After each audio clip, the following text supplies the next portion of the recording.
Hello guys, ഇന്ന് നമുക്കൊരു കുഞ്ഞ് ഈദ് വ്ളോഗ് കണ്ടാലോ.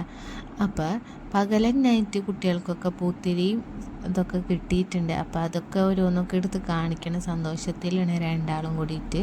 അപ്പോൾ രാത്രി ആയപ്പോഴാണ് നമ്മൾ പൂത്തിരിയൊക്കെ കത്തിക്കാൻ വേണ്ടി നിന്നത്. ഇമ്മുവിൻ്റെ ഫ്രണ്ട്സ് പിന്നെ അടുത്തുള്ളവരൊക്കെ എല്ലാവരും വന്നിട്ടുണ്ടായിരുന്നു. അപ്പോൾ റോട്ടിൽ നിന്നിട്ടാണ് പൂത്തിരിയും വടക്കൊക്കെ എല്ലാവരും പൊട്ടിച്ചേരുന്നത്. അപ്പോൾ കുട്ടികൾക്കൊക്കെ ഒരു സന്തോഷമല്ലേ. അപ്പോൾ എല്ലാവരും കൂടി നിന്ന് അതൊക്കെ പൊട്ടിക്കലും ഇതാക്കലും ഒക്കെ ഉണ്ടായിരുന്നു. കുറേ നേരം ഇതും പിടിച്ച് എല്ലാവരും നിന്നായിരുന്നു. അതിന് ശേഷം ഞാൻ പിന്നെ നാളേക്കുള്ള കാര്യങ്ങളൊക്കെ ഓരോന്നൊക്കെ ആയിട്ട് ചെയ്തായിരുന്നു. ചിക്കൻ കുറച്ചെടുത്തിട്ട് നമ്മൾ പത്തിരിക്കുള്ള കറിയൊക്കെ ആക്കി. അപ്പോൾ പിന്നെ പണികളൊക്കെ കുറച്ചൊക്കെ കുറയുമല്ലോ എന്ന് വെച്ചിട്ടാണ് തലേ ദിവസം തന്നെ കുറേ കാര്യങ്ങളൊക്കെ അങ്ങോട്ട് ചെയ്ത് വെച്ചത്.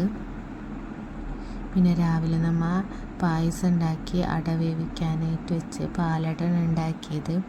പിന്നെ ഉണ്ണിയപ്പത്തിനുള്ള മാവും കൂട്ടി വെച്ചിട്ടുണ്ടായിരുന്നു. അപ്പോഴത്തേനും പായസമൊക്കെ പാലൊക്കെ വെച്ച് കാരമലൊക്കെ ചെയ്ത് പായസമൊക്കെ റെഡിയാക്കി. അതിന് ശേഷമാണ് ഒരുവിധം പണികളൊക്കെ ഒതുങ്ങി പിന്നെ ഒരു പള്ളിയിലൊക്കെ പോയി ഒരു ഫോട്ടോ എടുക്കാൻ വേണ്ടി നിന്നതാണ്.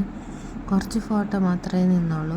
അതിന് ശേഷമാണ് പിന്നെ ചായ കുടിച്ചത്. പത്തിരിയും പാലും ചിക്കൻ കറിയൊക്കെ ആയിട്ട് പിന്നെ ഓരോരുത്തരൊക്കെ ആയിട്ട് വന്ന ആങ്ങളമാരും വൈഫും കുട്ടികളൊക്കെ ആയിട്ട്.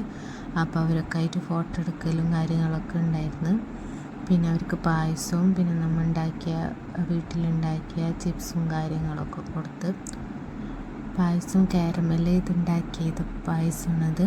അപ്പം നല്ല ടേസ്റ്റായിരുന്നു കഴിക്കാൻ. അപ്പോൾ അവരൊക്കെ ആയിട്ട് കുറച്ച് നേരമൊക്കെ നമ്മൾ വർത്താനം പറഞ്ഞതിന് ശേഷം അവരൊക്കെ പോയി. പിന്നെ കുറേ കഴിഞ്ഞതിന് ശേഷമാണ് ഫുഡ് കഴിക്കാനിരുന്നത്.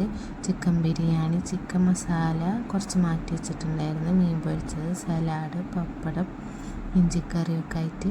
പിന്നെ കുറച്ച് മിൽക്ക് പുഡിങ് ബ്രെഡിൻ്റെ ഉണ്ടാക്കിയിട്ടുണ്ടായിരുന്നു. അപ്പോൾ അതെല്ലാവരും കൂടി കഴിച്ച്. അപ്പോൾ ഇത്രയേ ഉള്ളൂ വ്ളോഗ്. അപ്പോൾ ഇഷ്ടമായ ലൈക്ക് ചെയ്യുക, അപ്പോൾ ഒന്ന് സബ്സ്ക്രൈബും ചെയ്യട്ടെ. അപ്പോൾ നമുക്ക് അടുത്ത പുതിയ വീഡിയോ ആയിട്ട് കാണാം കേട്ടോ.